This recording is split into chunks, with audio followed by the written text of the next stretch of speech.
8 மாசமா இருக்கிற சம்பால பயிர் பண்ண நம்ம நெல்மணிகள், அதாவது பேடிஸு, குருவையில் இருந்த பேடி, இதெல்லாமே இன்னும் ஸ்டாக்காகவே இருக்கு.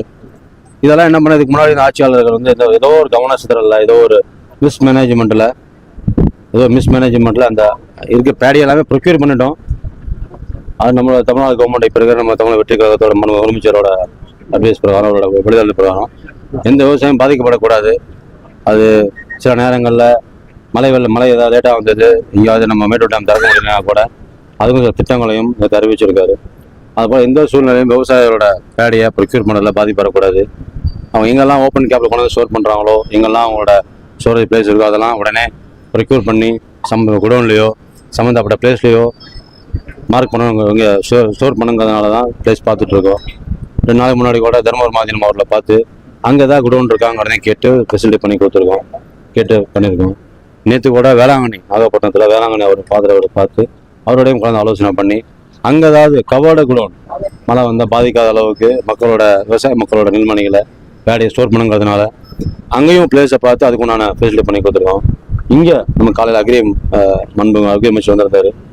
அவரோட கூட போய் கும்பகோணத்தில் ஒரு 10 ஏக்கர் நகராட்சி நிலத்தையும் பார்த்து அந்த இடத்துல ஸ்டோர் பண்ணுற ஃபெசிலிட்டியும் இங்கே இருக்கிற சில குடம்லாம் பார்த்துருக்கோம். இங்கே நம்ம பார்த்துட்டு இருக்க பிளேஸ் ஆல்ரெடி பழங்காலம் யூஸ் பண்ணிட்டு இருக்கோம். கடந்த ஆட்சியில் கடந்த 7-8 மாசமா இருக்கிற எல்லா சாகுபடியும் கிட்டத்தட்ட இந்த மாவட்டத்தில் மட்டுமே 3 லட்சம் பேடி, 3 லட்சம் மெட்ரிக் டன் பேடி வந்து ஸ்டோரேஜில் அப்படியே இருக்கு.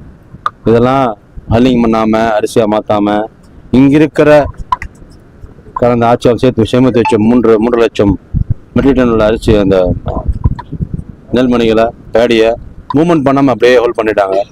இது ஏதோ இந்த மாவட்டம் மட்டும் இல்லை, இந்த மேலாளர் மாவட்டம் போனால் 1,90,000 மெட்ரிக் டன் பேடி அங்கே இருக்குது. நாகப்பட்டினம் போனால் அங்கே ஒரு 1,20,000 மெட்ரிக் டன் பேடி கடந்த 8 மாசமா மூவ்மெண்ட்டே பண்ணாமல் அப்படியே டெட் ஸ்டாக்காக வச்சுருக்காங்க. இதெல்லாம் பார்த்துருக்கோம். இது ஏதோ ஒரு பக்கத்தில் ஏதோ இடங்களில் சில நடைமுறை சிக்கல் இருந்திருக்கு, எவ்வளோ நடந்திருக்குன்னு தோணுது. அதை சம்மந்தப்பட்ட மிஸ்மேனேஜ் பண்ணியிருக்காங்கன்னு தோணுது.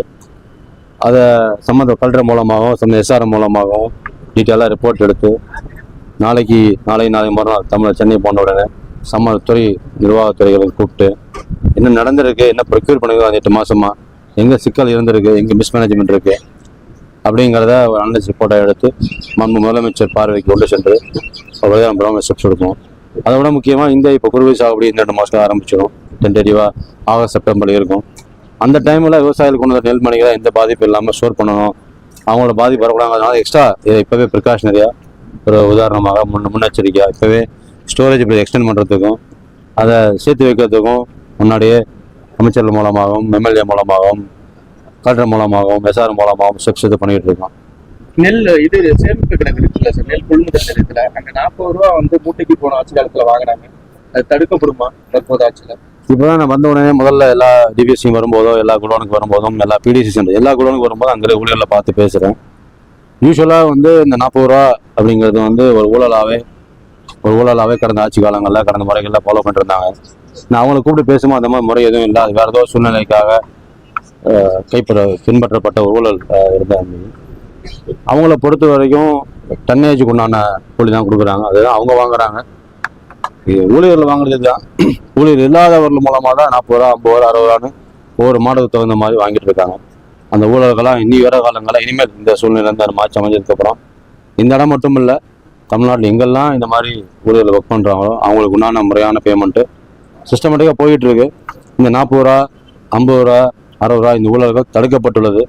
எந்த இடத்துலையுமே இப்போ நான் எந்த இடத்துலையுமே அதுக்கு உண்டான கோரிக்கைகளோ அதுக்கு உண்டான இஷ்யூஸ் எங்கேயுமே இல்லை, நான் பார்த்துட்டு தான் இருக்கேன்.